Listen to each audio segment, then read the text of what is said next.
कहे विधानसभा चुनाव को लेकर के हरियाणा की राजनीति जिस तरीके से गर्मा रही है उस पर चर्चा करेंगे विनय यादव जी से, क्योंकि कल 16 मार्च है और महेंद्रगढ़ के अंदर कहें अमित शाह आ रहे हैं, देश के गृह मंत्री।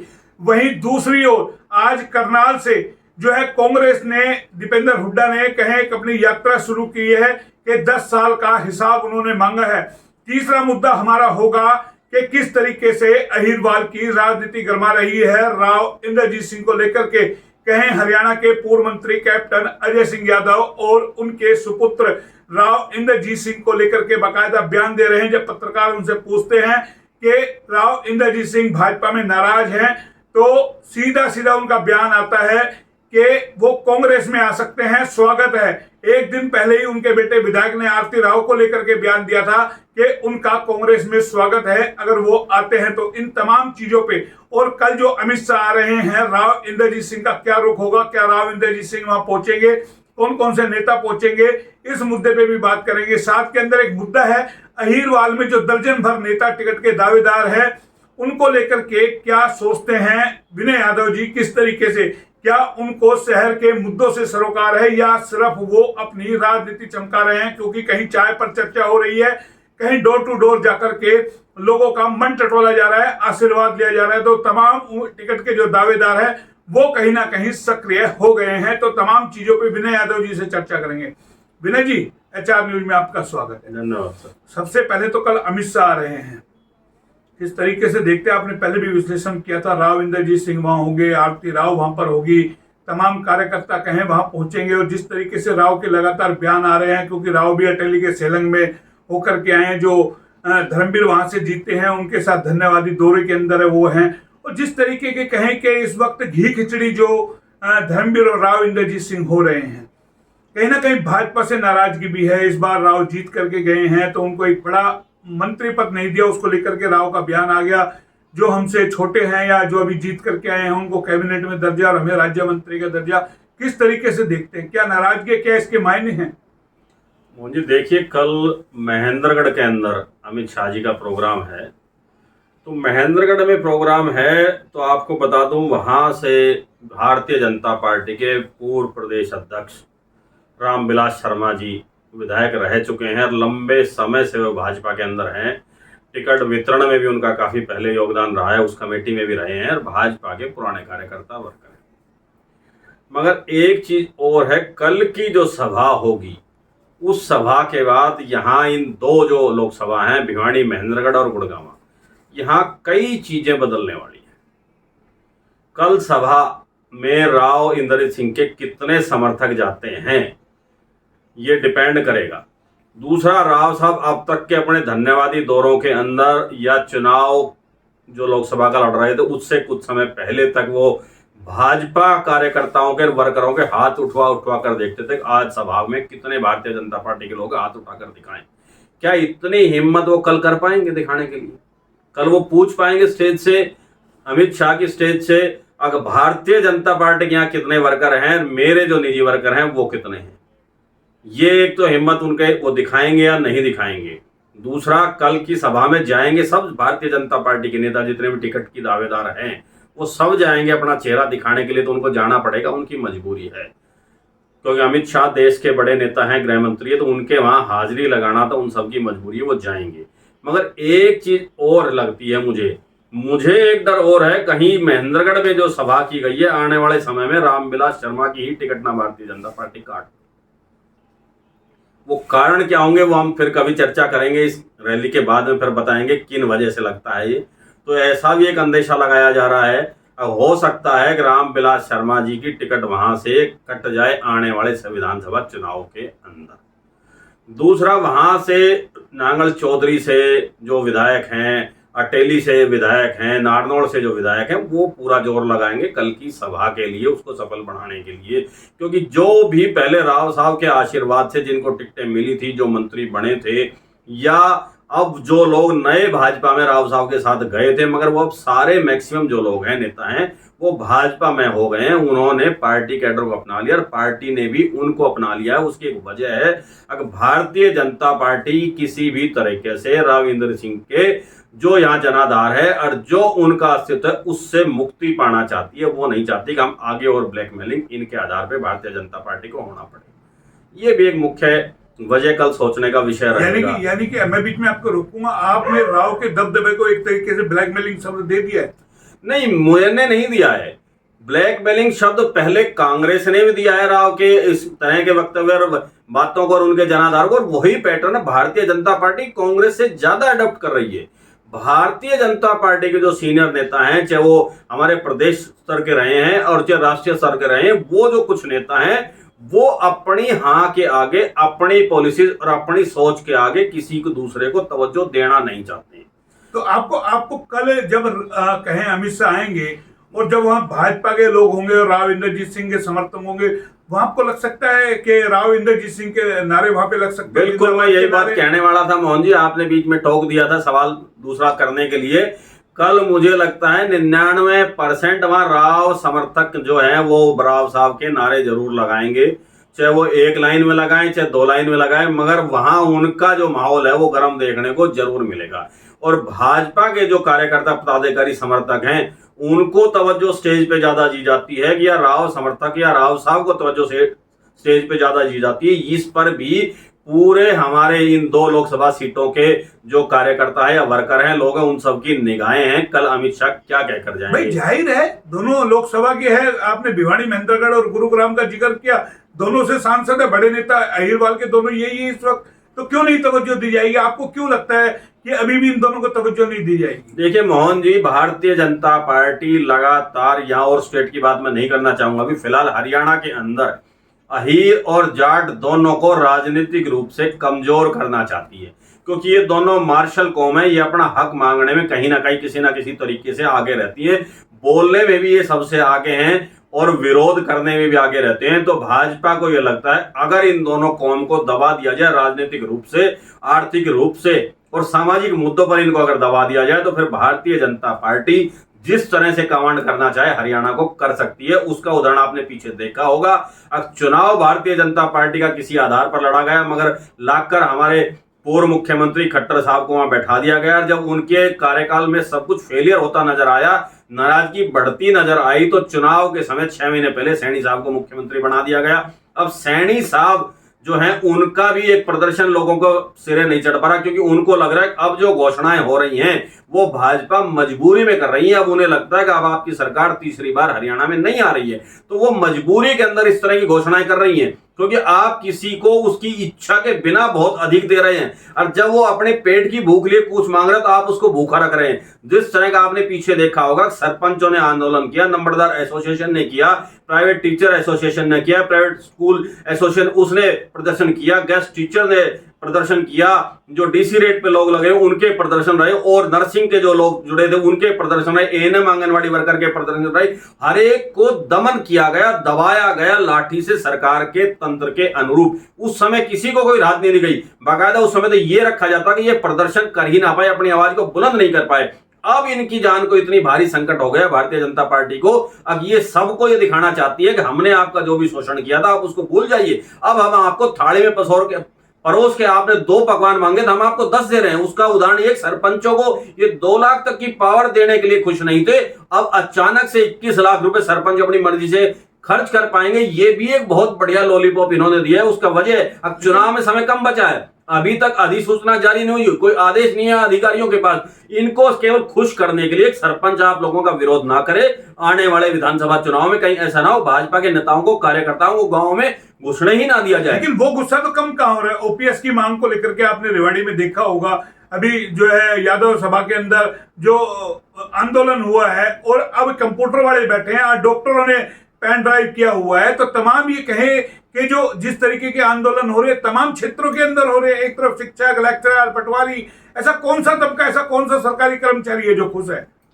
मोहन जी, कर्मचारी वर्ग की मजबूरी है कि वो सरकार के विरोध में खुलकर नहीं बोल पाते, उनको नौकरी कर दी, उनका कितना शोषण हो रहा है ये उनको पता है, और उस शोषण का जवाब वो आने वाले समय में केवल वोट से दे सकते हैं, और उन्होंने पीछे लोकसभा में दिया भी है। इसी का परिणाम देखते हुए भारतीय जनता पार्टी वोटरों के आगे पूर्ण रूप से नतमस्तक नहीं, दंडवत है।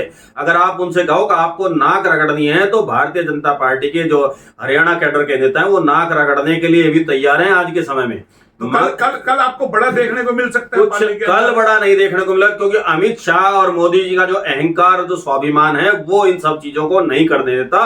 केवल उनका एक ड्रामा ढमढमा ही बचा हुआ है, जिसके आधार पर वो झूठा डर दिखाकर सबको डराते हैं, कर्मचारियों को, अधिकारियों को, प्रशासन को। राव पर डरेंगे, मैं उसी बात कर रहा हूं, वो डर दिखाना चाहेंगे, मगर जनता जब नेताओं के साथ हो जाती है, अपने मुद्दों पर खड़ी हो जाती है, तो वो डर किसी काम का नहीं रहता है। अमित शाह उसी अपने चिर परिचित अंदाज में बोलेंगे, बखान करेंगे अपनी सरकार का, मोदी की जो सेंट्रल की नीतियों का, मगर स्टेट पर उनके पास कोई ऐसे आंकड़े नहीं। अब कुछ दिनों से जो उन्होंने झूठे आंकड़े तैयार किए हैं, अगर हम सरपंचों को 21 लाख रुपए की हमने ग्रांट वो पावर दे दी है, हमने गरीबों को प्लॉट और मकान देने की योजना तैयार कर दी, इतने लोगों को हमने आवेदन स्वीकार कर लिया। अरे मिला कहां है उनको आवेदन स्वीकार होना? एक आप मंच से घोषणा करना, आप अमली जामा कब पहनाएंगे? अब समय तो है ही नहीं आपके पास, सरकार के पास, सरकार तो जा रही है। अब राव इंद्रजीत सिंह भी कल के उसका वो इंतजार कर रहे हैं, कल क्या रवैया रहता है, किस तरह का एटीट्यूड अमित शाह जी का यहां रहेगा। अगर उन्होंने नर्म रवैया अगर नहीं ना अपनाया तो फिर इलाके के अंदर ये विरोध और तेज होगा, ये आप मानकर चलिए। और ये भी हो सकता है कि राव साहब अपने निवास स्थान गुड़गांव दिल्ली पर वो चुप बैठ जाए, आरती राव साहब के समर्थकों को लेकर फिर विरोध की धारा को आगे बढ़ाती हुई अपने चुनाव के लिए जुड़ जाएंगी। बड़ी बात कर रहे हैं, आरती राव कमांड संभालेगी। बिल्कुल लगता है इतना बिल्कुल भाजपा से विरोध करके उनको कमांड संभालनी पड़ेगी, यही उनके समर्थकों की राय है और वो करेंगी। राव साहब घर बैठ जाएंगे, अपने समर्थकों को इशारा कर देंगे, आगे की राजनीति आरती राव के सारे करनी है, आप इनके साथ लग जाइए। और फिर एक तरह से नया जो है जो परिवेश होगा ना, युवाओं को आगे लाना है, तो राव साहब ने भाजपा को युवाओं को आगे लेकर नहीं कही, उन्होंने कहा अपने परिवार से युवाओं को आगे मैं लाना चाहता हूं, वो आरती को लाएंगे और उनके जो कार्यकर्ता समर्थक है वो विरोध भाजपा का करेंगे और उनके साथ वो लगेंगे। इंसाफ मंच को जिंदा करके लाएंगे, बिना इंसाफ मंच के भी जिंदा हो सकता है, निर्दलीय भी चुनाव लड़ा जा सकता है, अन्य भी कई पार्टियां जिनसे चुनाव लड़ा सकता है, हो सकता है अंदरूनी रूप से विपक्ष से कोई उनका समझौता हो जाए, क्योंकि देखो सत्ता में सब आना चाहते हैं। लेकिन 5 साल से तो पसीना बीजेपी में बहा रही है, लोकसभा चुनाव लड़ाती है, लोकसभा पिता के लिए कैंपेनिंग करती है, बाकायदा बीजेपी के लिए गुण गा रही है। अभी लगता है 3 महीने का समय, 3 महीने के समय में कोई भी पुत्र या पुत्री जिनके बड़े पिता या माता किसी भी पार्टी में बड़े नेता हैं, वो पार्टी के लिए नहीं बहाते पसीना, वो बहाते अपने जो घर के लिए पसीना बहाते हैं, माता के लिए या पिता के लिए। ये आप देख लीजिए, कोई किसी पार्टी के लिए नहीं बहा रहा। अगर पिता पार्टी दूसरी छोड़ जाएगा तो आरती राव भाजपा में रहेंगी क्या? तो अगर वो पार्टी के लिए पसीना बहा रहे हैं, बिल्कुल नहीं रहेंगी, वो वहीं जाएंगी जहां उनका अपने पारिवारिक राजनीति से स्वार्थ होगा। कैप्टन अजय सिंह यादव और उनके बेटे का जो बयान आ रहा है, क्या लगता है अहीर लोबी को दरकिनार किया गया, कैप्टन की टिकट कट गई अभी लोकसभा के अंदर, तो जो बयान है उसकी क्या मायने? बहुत अच्छी बात। अहिरवाल दिग्गज नेता, अहिरवाल के दिग्गज नेता राव इंद्रजीत सिंह है या बाकी अहिर नेताओं को लगता है कि आपका राजनीति अस्तित्व कहीं ना कहीं खत्म ना हो जाए, इसलिए कहीं ना कहीं बड़े बरगद के पेड़ के नीचे आप चलो। मोहन जी बहुत अच्छी बात पूछी है। कैप्टन साहब और उनके पुत्र के बयान के कई मायने निकलते हैं। पहला मायना तो ये निकलता है कि वो हो सकता है पिता पुत्र मिलकर दोनों को चुटकी मार रहे हो। अगर वो आपकी इस बातों पर क्या प्रतिक्रिया देती है, राजनीति किस रूप में आगे गर्म आती है, क्योंकि सुर्खियों में अगर वो विरोध करेंगे, प्रतिक्रिया क्रिया होंगी किन्हीं बातों पर, तो सुर्खियों में कैप्टन अजय यादव और उनका पुत्र भी रहेगा हरियाणा की राजनीति के अंदर। तो हो सकता है कि उनको चुटकी मार रहे हो कि उनके क्या बयान आते हैं। दूसरा ये भी हो सकता है, अब वो चाहते हैं, अब जिस तरह से पिछली सरकारों ने, पिछली पार्टियों ने दक्षिणी हरियाणा के अहीर नेताओं को खत्म किया है, और हमारे यहाँ की जो गुड़गांव लोकसभा की जो अहीर नेताओं को खासकर वो धीरे धीरे खत्म करते जा रहे हैं। कुछ सीटों पर चुनाव लड़ना उनकी मजबूरी है अहीरों को, वरना कोई पार्टी नहीं चाहती कि यहाँ से कोई अहीर नेता विधायक बने, मंत्री बने, सांसद बने। मैं सबकी बात कर रहा हूं, सभी पार्टियों की। तो इस तरह से उन्हें लगता है कि पहले की तरह अगर ये दोनों इकट्ठे हो जाएंगे तो फिर सत्ता सिमटकर इन्हीं दो परिवारों के इर्द गिर्द रह जाएगी। जो बीच में नई एंट्रियां हुई थी वो साइडलाइन हो जाएगी। मतलब नॉन अहीर को टिकट दी, इससे घबरा गए इतने कैप्टन। दूसरी बात आप कर रहे हैं कैप्टन साहब की टिकट काट दी। कैप्टन साहब की टिकट नहीं काटी, कैप्टन साहब ने खुद सरेंडर किया था पहले डर के मारे। बाद में उन्हें लगने लगा कांग्रेस की हवा बन रही है, लोग बीजेपी के विरोध में, तब उनकी महत्वाकांक्षा फिर से जाग गई। तब उन्हें इस चीज का एहसास हुआ कि आपको टिकट मिलनी चाहिए। मगर उससे पहले उनका जो विरोधी खेमा था, जो भाजपा कांग्रेस के जो बड़े नेता थे, वो राव साहब को कद कम करने के लिए, कैप्टन अजय यादव का कद कम करने के लिए वो दूसरे को टिकट दे चुके थे और उनकी मंशा थी देने की। उन्हें एक बहाना चाहिए था। कैप्टन साहब ने खुद मना किया था, अगर मैं टिकट की इच्छा नहीं, मैं नहीं चाहता। अब वो ये अगर आरोप लगाते कि मेरी जबरदस्ती काटी गई है, ये बिल्कुल आरोप उनका गलत है। तो नहीं, मैं ये पूछ रहा हूँ क्या अब राव के सहारे, राव के समर्थन के सारे राजनीति करना चाह रहे हैं क्या कैप्टन अजीत सिंह यादव और उनके? मोहन जी, राव साहब भी गाय बगाए। आप देखिए, हुड्डा जब भी मुख्यमंत्री थे, राव साहब उनसे ज्यादा संतुष्ट नहीं थे। कैप्टन अजय यादव भी कभी भी हुड्डा से ज्यादा संतुष्ट नहीं रहे। हाँ, ये यकीन है, अगर राव साहब कांग्रेस में पलायन कर जाते हैं, साथ में सांसद धर्मवीर भी चले जाते हैं, तो एक नया खेमा हुड्डा के विरोध में तैयार हो जाएगा और वो हमेशा दबाव रखेगा हुड्डा खेमे के ऊपर, अगर वो अपनी मनमानी हर तरीके से ना कर सके और अहिरवाल के नेताओं को ठिकाने ना लगा सके। लगता है राव का बयान आएगा कैप्टन के इस बयान पर? नहीं, मुझे नहीं लगता फिलहाल राव कोई बयान देंगे। वो अभी चुप्पी साध कर केवल भाजपा को देखते हैं, वो उनके लिए क्या रुख अपनाती है, उनका कितना दबाव भारतीय जनता पार्टी पर चलता है और वो किस तरह का उनके दबाव में आती है, उनके लिए क्या कार्यशैली अपनाती है, किस तरह का आश्वासन या उनकी शर्तों पर काम करेगी। उसके बाद अगर नहीं हो पाता तो फिर आने वाले 1-1.5 महीने बाद हो सकता है राव इन चीजों पर प्रतिक्रिया देने लगे। तो आपने एक तो बड़ी बात कही कि अगर विरोध करती है तो आरती राव की बेटी कमान संभालेगी। दूसरा, यानी कि जिस तरीके से अभी मैंने कैप्टन के ऊपर सवाल किया, तो भाई कैप्टन तो अपने बेटे को स्थापित कर चुके, हरियाणा में वो तो मंत्री बनाने के चक्कर में है। तो नहीं लगता कि कैप्टन अजय सिंह यादव का बयान कहीं भी पार्टी में नुकसानदायक हो सकता है उनके लिए? नहीं, कैप्टन साहब का बयान बहुत अच्छा है। राजनीतिक रूप की अगर बात करें तो उनका अच्छा बयान है। वो भी एक तरह का दबाव अपनी पार्टी पर डाल रहे हैं और उसका एक मायना ये भी है कि मैं किसी का विरोध नहीं कर रहा हूं। जब मेरे इलाके का कोई भी मेरा विरोधी नेता मेरे पार्टी में आना चाह रहा हो, हम उसका विरोध नहीं करेंगे। जिस तरह का हुड्डा साहब ने अन्य दलों के जो कई नेता आना चाह रहे थे या किसी से अलायंस होना चाह रहा था, आप देखिए पीछे जब इंडियन नेशनल लोकदल से अलायंस हो रहा था तो हुड्डा को अपना राजनीतिक अस्तित्व खतरे में नजर आने लग गया था, तो उन्होंने उस चीज का विरोध किया था बहुत पुरजोर तरीके से। अगर मैं पार्टी छोड़ दूंगा, अगर अलायंस होगा, तो इस तरह का वो विरोध कर रहे थे। तो कैप्टन साहब ने एक तीर से इस बयान से कई निशाने साध दिए हैं, बिल्कुल साध दिए कई निशाने। अगर राव साहब की क्या प्रतिक्रिया रहती है, अगर कोई प्रतिक्रिया नहीं आती है तो राव साहब भाजपा में बैकफुट पर जाएंगे और प्रतिक्रिया देते हैं तो कहीं ना कहीं कप्तान का विपक्ष साथ साथ मजबूत होकर हुड्डा पर और कांग्रेस पर उनका दबाव रहेगा और आगे उनके पुत्र के टिकट के लिए उनको ज्यादा मशक्कत नहीं करनी पड़ेगी। चलिए, एक आज करनाल से आज कांग्रेस के दीपेंद्र हुड्डा है जो कहें कि बड़े पुरजोर से लगे हुए हैं, 10 साल का हिसाब मांग रहे हैं और बड़ा एक अच्छा आंदोलन किया है, वो पदयात्रा कर रहे हैं। किस तरीके से उसको देखते हैं? देखिए मोहन जी, पदयात्रा का पैटर्न जो चला था वो पहले भी कई पार्टियों ने की है। इससे पहले पुरानी बात करें, इंडियन नेशनल लोकदल के अजय चौटाला ने पदयात्रा की थी, रिस्पॉन्स उनका अच्छा रहा था। अभय चौटाला ने पदयात्रा की, उनका अच्छा रिस्पॉन्स मिला, हालांकि वो सीट एक भी लोकसभा में नहीं जीत पाए। इसके बाद आप राहुल गांधी की पदयात्रा देखें तो उस पदयात्रा की ही आज देन है जो कांग्रेस इतने भारी सरवाइव कर पाई है दोबारा से पूरे इंडिया के अंदर, हिंदुस्तान के अंदर। अब इस पदयात्रा उसी पैटर्न पे अब ये पदयात्रा करेंगे क्योंकि उन्हें पता है मीडिया कांग्रेस को कम दिखाता है, केवल एक सोशल मीडिया का ही सहारा है। अब वो पदयात्रा करेंगे तो जनता तक अपनी बातें पहुंचा पाएंगे। हिसाब मांगना कोई गलत नहीं है, पीछे भी तो भाजपा लगातार सरकारों हिसाब मांगती रही थी, लेकिन अब भी मांग रहे हैं। ठीक है, मगर एक चीज और है, अब ये विपक्ष का हिसाब अगर ये सत्ता में रह के मांग रहे हैं तो इनसे बड़ा बेवकूफ बनाने वाला काम जनता के लिए कोई नहीं है। भाजपा लगातार सत्ता में, अरे आप अपना हिसाब दीजिए ना, आप कब तक गड़े हुए मुर्दों को उखाड़ते रहेंगे? उन्होंने गलत किया तभी तो आपको सत्ता में लेके आई थी जनता, मगर आप भी अब भी अपनी दूध का फटने का आरोप पिछली ही उन पे लगाते रहेंगे। अगर जी आज से इस भैंस की मां जो थी उन्होंने नींबू खा लिए थे इसलिए इस पार्टी का जो हमारी भैंस है इसका दूध फट गया, तो ये बेवकूफी और बेतुके बयान होते हैं जो ये आजकल नेता कर रहे हैं, जनता अब समझने लग गई है। चलिए, अब आ जाते हैं अहिरवाल की राजनीति पे। 1 दर्जन से ज्यादा कहें कि अगर हम तीनों विधानसभा का लगाएं तो करीबन कहें 3 दर्जन से ज्यादा लोग टिकट के दावेदार हैं। पार्टी कैसे निपटेगी? तमाम कोई जा रहा है, कोई चरण छू रहा है, कोई चाय पे चर्चा कर रहा है, कोई तमाम अलग अलग तरीके से कोई कार्यालय खोल रहा है, लेकिन क्या इनको शहर के आम मुद्दों से सरोकार है? ब्रास मार्केट आपने देखा होगा किस तरीके से वहां का रोड टूटा हुआ है, 5 साल में कोई नहीं बोला लगातार। आम आदमी, बरसात आई, पानी की निकासी के लिए कोई नेता नहीं बोला। ये तमाम सिर्फ अपने टिकट तक सीमित हैं या टिकट बढ़ जाएगी उसके बाद घर बैठ जाएंगे? हर 5 साल में निकल के आते हैं टिकट के लिए और फिर बैठ जाते हैं, टिकट एक को मिलनी है। मोहन जी, भाजपा के अंदर बोलने की आजादी सभी पार्टियों की तुलना में सबसे कम है।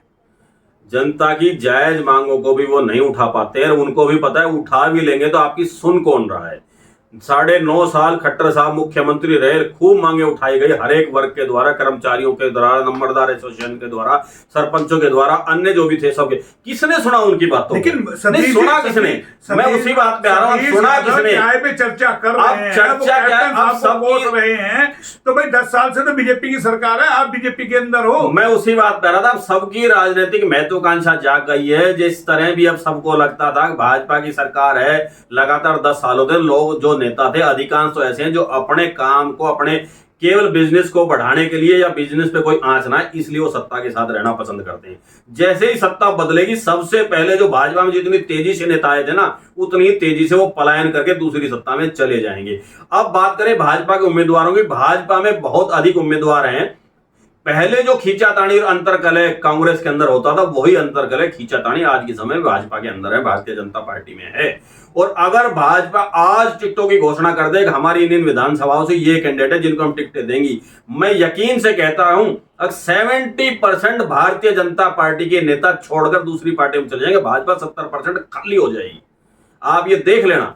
तो फिर ये दावे तो बड़े बड़े कर रहे हैं टिकट ये दावे, ये फिर जब तक घोषणा नहीं होगी तब तक टिकेंगे, इसके मतलब ये केवल तब तक टिकेंगे। और एक चीज और है, जनता के मुद्दे वही उठा सकता है जो पार्टी में है, चाहे वो कांग्रेस में चाहे भारतीय जनता पार्टी में। अगर वो जनता के मुद्दे भारतीय जनता पार्टी में रहकर उठाएगा तो पार्टी उसको अपनी लीग से हटकर मानेगी कि ये हमारी पार्टी का जो है नेगेटिव प्रचार हो रहा है, इसलिए इस नेता को हम दरकिनार करें। अगर उसने मुद्दे उठाने हैं तो वो अपने सर पे एक मुंडासा भी बांध ले, जिसको कहते हैं कि अपनी कमर मजबूत कर ले, फिर वो निर्दलीय चुनाव लड़ने लायक भी उसके अंदर दम होना चाहिए। अगर पार्टी उसको टिकट नहीं देती है तो वो राजनीति में स्थापित रह सकता है। उन्होंने निर्दलीय लड़के देख लिया, कुछ नहीं मिला, इसलिए पार्टी में गए हैं।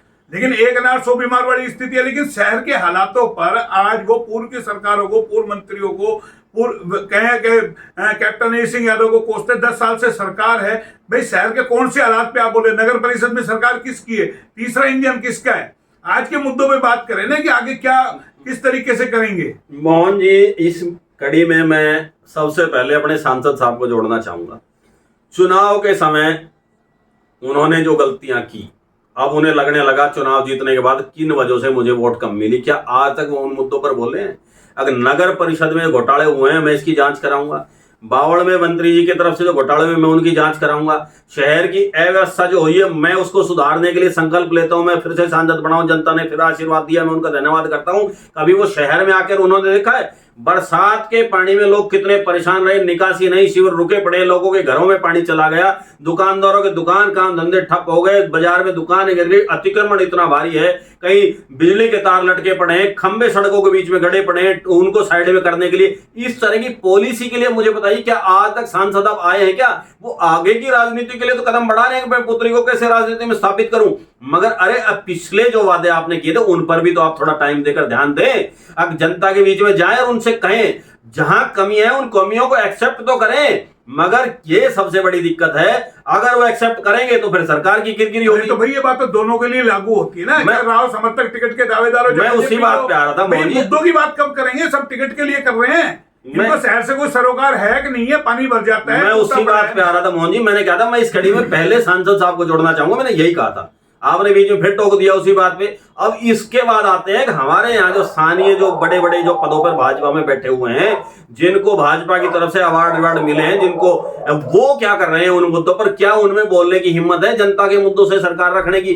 केवल वो राजनीति करने के लिए चाय पे चर्चा करने लोगों के बीच में जा रहे हैं। पर क्या वो कह सकते हैं अगर मेरी बात नहीं सुनी गई तो मैं भारतीय जनता पार्टी से त्याग पत्र दूंगा, मैं उनके विरोध में खड़ा रहूंगा अगर सरकार ने मेरी नहीं सुनी, अगर नहीं सुनी तो मैं निर्दलीय चुनाव लड़ूंगा और मैं जनता के मुद्दे उठाऊंगा? इस तरह का दम दिखाने का बहुत कम नेताओं में मादा बचा है। बिल्कुल ठीक है, लेकिन विधायक जो मौजूदा विधायक है वो भी 5 साल से विधायक है, वो भी क्यों नहीं मुद्दे उठाते? वो भी अब चाय पे चर्चा कर रहे हैं, लोगों से मिलने जा रहे हैं। चुनाव का समय आ रहा है, अब वो तो एक प्ले ले लेते हैं। मैं तो विपक्ष में था, मैं क्या करता? मोहन जी, पहले सत्ता उनकी भी रही है। मैं उसी बात पे आ रहा हूं। अब चुनाव का समय आ रहा है, 4.5 साल सबने सत्ता की मौज ली। ये मुझे बताइए कि पीछे जब लगातार सत्ता रही कांग्रेस की 10 साल रही तो उनके पिताजी पर कितने आरोप लगते थे? क्या उन्होंने कभी एक्सेप्ट किया कि मेरी ये कमियां रही? उसके बाद क्या उन्हीं मुद्दों पर वो कभी बोले जो काम उनके अधूरे रह गए, ये हमारे समय में कार्यकाल में घोषणाएं हुई थी, ये काम सरकार ने नहीं करी, ये जनता के हित के मुद्दे थे। अब चुनाव आने पर तो सारे बरसाती मेंढक निकलकर बाहर आएंगे, अपना अपना राग अलापेंगे, सारे टटर करेंगे।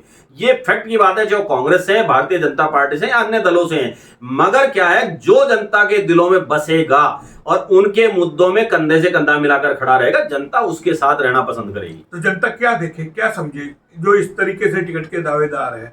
तमाम लोग अपनी तरफ से लुभावनी कोशिश कर रहे हैं कि किसी तरीके से वो जनता के पास सबसे बड़ी दुविधा इस समय भाजपा के नेताओं की तरफ से, वो किससे बुराई ले।